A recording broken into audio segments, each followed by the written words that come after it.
how you think they're going to go on this as they run out anyway? I think they're going to be fairly confident. They may be a bit overconfident, possibly just based on their reputation, and who they're up against here. But I definitely think they're not going to be like playing it safe or anything like that here at the start of the game. Like you can see already here, they're doing something that's pretty ballsy here. They're not going for middle at the start. Yeah. That's very ballsy. Rom going straight in on Henge there. He's going to be going... Wow, okay, that is extremely ballsy. We see, What Up is actually going to come up as well. So we've got the Guardian and we've got the Warrior and Rom as well. So two very bunkery kind of... They're not going to be easy to kill classes here. They're going straight for the offensive, trying to see how they're going to be going. Draz just going down there over at Windmill is actually going to just be bled out as well, unfortunately for him.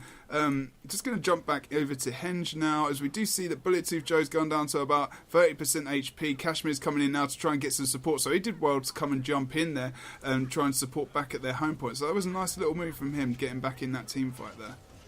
Yeah, and as well, you can see over here, PvP Joe, or Bullet-Tooth Joe is running the damage Hembo build, so he should be able to bring out a decent amount of CC and AoE, but he is going to need some team support, especially in the outnumbered scenarios, if he wants to be able to pull that off properly. But at the same time, Ramon Cook is doing a nice job of training him down with his axe offhand sword build. And as we're going to see, Bullet-Tooth Joe will be going into the downstate right now, and they're actually going to be able to get him back up there too with some nice pressure coming in from two members of the blue team.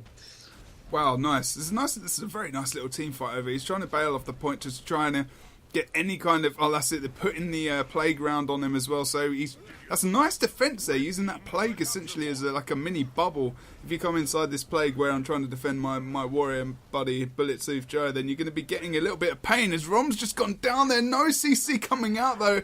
And What Up was pretty much free rezzing there on the point. I think he had a bit of a block up and some stability, unfortunately, as well for the guys on... for the guys on blue to actually do anything. But this team fight is very, very equal, but they are forgetting that the rest of the map does exist, because at the moment Red have a 2-cap and they have had it for a bloody while now. Yeah, this scenario happened multiple times yesterday during the ESL Weekly Cup, where we were seeing teams like getting pressured into their own home node. It seems CM is trying to apply this tactic now, where basically you pressure your opponents into their own home node and basically force them to fight on it for as long as possible, so that you can get 100 or sometimes 100 to 200 point lead on your opponents there. And then, granted, you may lose some of your side node points after the fact because your opponents are obviously going to catch on to it, but overall you will end up with a much greater lead because of this strategy. So far, every time it's been tried, it's worked pretty well.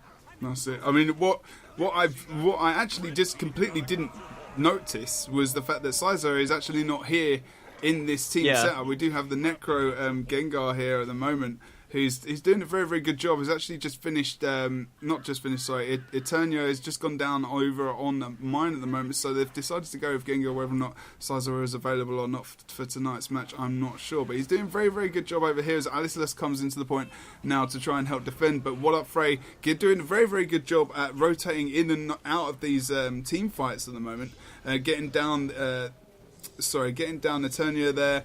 And it is now a 2-1 fight over on the mine point at the moment. And as we check out what's going on over here at the mine, like we were saying, Gengar along with Frey are currently trying to take on Aliceless. Aliceless actually doing a fairly nice job of keeping herself alive. The build she is running is somewhat, I would almost argue to say, tanky Necro build, with 6 turns of the Undead, with the Staff, along with Scepter Dagger, Settler's Amulet, and the traits being 30-20-0-0-20. But again, she's not going to last forever, and Gengar will just eliminate her from the game, and that will allow Cheesemo to push themselves back in the middle. Doing a very good job there. And they're just keeping... Frey is just nipping over to different points so well, but the Guardian on blue is just stuck in the mid. We're seeing now the Guardians starting to get the net where they're actually clicking onto the fact that they need to be supporting a lot more, whereas there are bunker classes that are probably more suited to just be playing solo, maybe like an engineer or a ranger or a warrior, better holding a point on their own because they've got that damage along with their bunker ability. Whereas the Guardians definitely more useful in these team fights, like we've been saying over various weeks. So they've been trying to rotate differently and get around the point. Draz just going over down to Azron there, just off the point of mine. Unfortunately, the boss was taken on the blue side. I'm not sure actually who went for that boss. I just missed that, unfortunately. Let's have a look to see if I can see anyone with buffs. And over here in the middle, too, we can see that Kashmir's taking quite a bit of damage as Cheesemo's going to try to go for an offensive over here. Kashmir actually about to go down, going to be popping Shelter right now. That is probably one of the last defensive cooldowns that Kashmir has available. Still has the renewed focus, too, but once that goes away, Kashmir is going to basically be able to let cooldowns, and Red Team should have an easy ticket to taking her down. We do see some Blue Team reinforcements coming into the middle, too, but I just don't think they're going to be able to get there in time, and we should be seeing Kashmir going completely down. Draze has just come up here, but like I said, not sure if there's going to be able to see an interrupt going off, and yeah, there we go. Super is going to be getting the stomp off on Andraze. Or apologies, on the Kashmir there. Nice move. It's a very random mix of people in this team. Super. Well, yeah, it's not the usual Cheesebro lineup as you can see. It's not, is it? I'm just completely. Everyone seems to be mixing into one team in my head at the moment. Super's completely. They're doing really well together. They're really, really strong. I mean, these guys are all quality players. Of course, Cheesemo trying to opting to get. Looks like they're trying to get a couple of guys from different teams like Vengeance have Fallen to try and keep this a team in it and try and benefit from winning some more gems. See, these guys want gems. They're going for it. Draz just dying now on the midpoint. Poor little bugger. I feel sorry for him down over there. It does look like Bullet Joe just gone down to Rom over at the mine, and they're going to be pulling out free cap at the moment.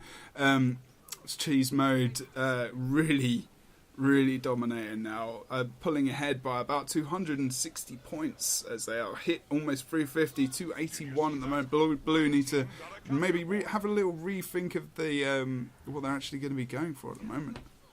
We do as well. We're going to be seeing Rom try to take down the red team's home boss over here over on Spawner. It's going to take quite a bit of time for it to go down. Rom actually taking a bit of damage here, so it's going to have to watch out. But at the same time, we're also going to be seeing Draze make his way over here onto the mine point itself. He'll get the free decap, if not a full cap. He's going to decide what he wants here. He can either go over to the boss now and try to get damage off onto that. But at this point, yep, there we go. Rom's going to be able to take that fairly simply, putting them up to 427 total points. But Rom as well will have to circle himself around and jump back up here to re-engage onto the point itself. He's doing well. He's not going to be able to get back into the point where actually get the decap to keep it contested. But he is now against two people. Ranger doing well. Aswan just raging off the side on the node. Rom very much getting a lot of damage off there. Drazzy is going to have a lot of trouble. Someone else, another guy from Red's coming in. Two more from Blue. Oh, so much damage down on Drazzy. He is going to go down very, very quickly unless they can get the res. Are they going to res him up? Oh, no. Just the first place finisher. Always robbing it in the face there. Not many people have that finisher. And it's nice to see it be pops off. And he's still with us. Very, very awesome player there from Super. Aswan going now on about 15% HP. Oh, just getting down there too. Alice lost, potentially using Torment to get him down. They did get the res up as well. Eternia just going down on the point as well. A lot of people stream back in here. It's not looking amazingly good for Blue at the moment, if I'm honest. No, it's so like at the scores at the moment, it's looking really good for Cheese Mode here. More than likely, we'll see them take this first game just because of how much of a lead they have. As long as they don't lose that point they have over at the Henge, and they've got Gengar or Zapdos sitting pretty close on that.